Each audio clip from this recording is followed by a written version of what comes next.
إنا إلهي وإنا إلهي راجعون حان maanta halkan uga taxseenaya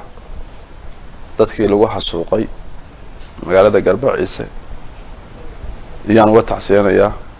samari iimaan Ilaahay naga wala siiyo guud ahaan Ilaahay samari iimaan Ilaahay naga siiyo gacan ka aqdaran ba ayaa dishay Ilaahay jannada la geliyo jannada firdaws la geliyo diga inta baan oranaya inta waxa soo dhaafta xasuuqa waxa sameynayay waa dawladda Itoobiya dagaalada dhulka ka socday ee lagu magacaabay Soomaaliya Canfar ama Ciise Canfar la leeyahay waa sanadkii saddexaad wuxuu imika galay uu ku jiro waa sanadkii saddexaad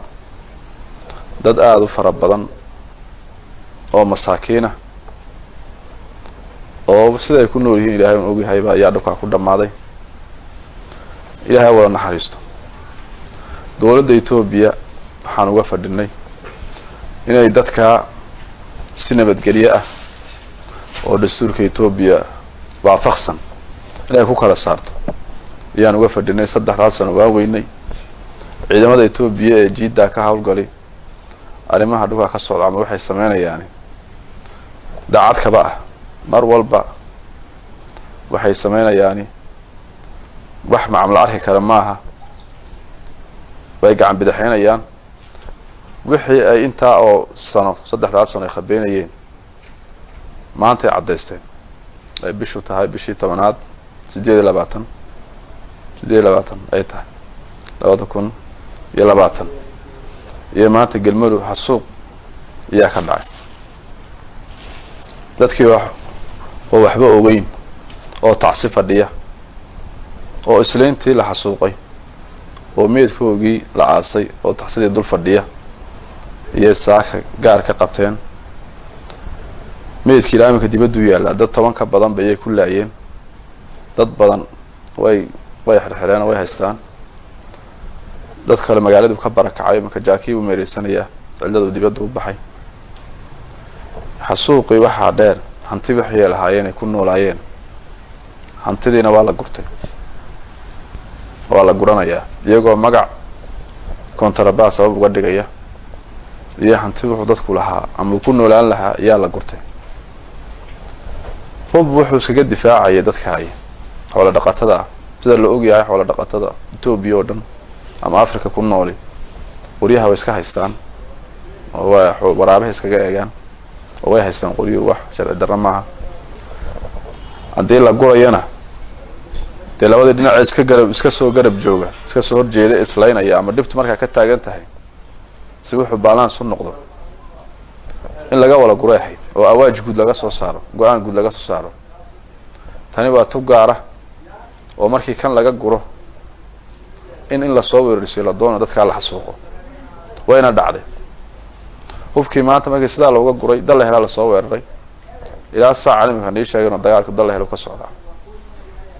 kuwana in bari la soo weerari doono wax cadeyna ama guarantee noo qaadaya ma hayno marka dawladda Itoobiya wasaar ugu hore waxaan baaq u daraynaa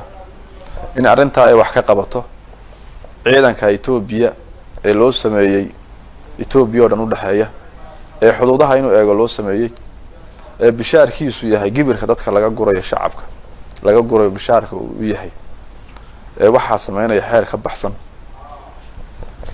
in wasaaruhu uu talaabo ka qaado uu sharciga noo joojiyo oo ku laamo halka farba ku qodan farba ku godan halka waxa ay sameynayaan wax xeer ka baxsan dastuurka Itoobiya ka baxsan xuquuqul insaanka ka baxsan iyo ummadda kula dhaqmaya guud ahaan gobolka City qurbajoog iyo qulquljoog waxaan ugu baaqayaa in walow 3 sano dagaalka socdo barakicin ballaaran ka dhacay haddana maanta Garbaciise waxa ka dhacay uu barakac dadkii hanti wuxuu lahaa uu ku noolaa ma jiro waa la gurtay isagii waa la laayay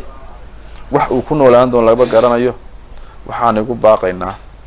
in aad gurma degdeg dadka ay sidii aan dib ugu dajin lahayn dib u dajin ugu sameyn lahayn aan u gaar lahayn wax qabad inaad soo garab joogsateen sidoo kale dawladda deegaanka dadkan xukuumay mas'uulka ka ah magacooga matalaya magacooga kuraasta ku fadhiya reer gobol iyo heer deegaanba waxaan ugu baaqayaa dadka ay u barakacay in gurma degdeg laga soo gaaro raashin cunno iyo biyo iyo wax qabad iyo hooy iyo busto ay dhaxanta ka huwadaan waqti jiilaal waxaan galnay oo dhaxana iyaan ugu baaqaynaa dadka aad u soo gurmatiin dubadajin aan u sameeyno dadka u barakacay inta baan iyagana ayaan oran lahaa guud ahaanna dareenkeena si aan u muujino cadaalad darada nagu sameynayo xasuuqan lagu sameeyo horta wax bilow ma aha in walow daadeedu yar tahay haddana xasuuqada taariikhda waa laga sheekeeyay xasuuqada kolba dawladihii isbedbedelay xasuuq bay ku sameeyaan ummadda gobolka iyo guud ahaan deegaankaba kala ka shaqeeya Soomaalida xasuuqiyo isdaba jooga iyo Soomaaliya ka dhici jiray sida ay odiyuhu sheegeen qarnigii 12aad baan maanta ku jirnaa adduunku casri gaaray technology gaaray oo xeer in lagu kala baxo aha wala hadal in wax lagu xaliyo aha iyo xasuuqi wali sidii noo daba taagan xasuuqi iyo wali meesha taagan waa nasiib darro marka waxaan dawladda Itoobiya ugu baaqaynaa inay arrintaay wixii sameeyay ciidamada arrinta falka foosho xun ku dhaqaaqay in sharcidan loo soo taago oo laga xisaabtamo iyana iyagana ugu baaqaynaa guud ahaan si xasuuqa dhacayaan dareenkeena u muujinana dadka gobolka City iyo 12 gobol ee kala deegaan 12 gobolba iyo Dardabe waxaan ugu baaqaynaa inaan walaalaheen aan ugu muujino banaanbax nabadaysan aan ku muujino dareenkeena xasuuqa ku socda ciidamada Itoobiya u geysanayaan iyo federal booliska iyo hantida la boobayo iyaan ugu baaqaynaa guud ahaan assalaamu calaykum waraxmatullaahi wabarakaatuh shirkan jaraa'id ama shirkan aan qabanno nagu qasbay waa hawl culeys nagu soo kordhay shantii sano soo dhaaftay in wali culeys ku jiray ku ka siyaada ah oo xaqiiq ah maadaama aan helay iyaan ugu qasbay inaan shacabka aan la wadaagno oo u sheegno wixii sida u socdo iyo hawluhu sida u socdaan guud ahaanba Soomaali iyo caalamkaba inaan ogeysiino maxay tahay shantaas sanaba waxaa la sheegaa in Soomaali iyo Canfar dhul xuduudaha isku leynayaan yaa laga waramaa miidiyaasha cadacadaha ama dadka laga dhaadhasho laakiin waxaan ogaanay oo xaqiiq ah oo markii horeba ogeyn oo aan u raadinayno oo cadayn oo imika cadayn sax aan helay in dawladda Itoobiya ugu horeeyo jaranadiisa kale ku jiraan inay wadanka naga rayaan oo xaqiiq oo dhabayaan helay inay wadanka naga ray Ilaahay baan afro wadanka iyagu naga bar karaane laakiin inaan ogaano cid nararaysa inaan Canfar ahayn magaca Canfar baa loo yeelay oo Canfar baa leeyahay laakiin waxa naga raya wadanka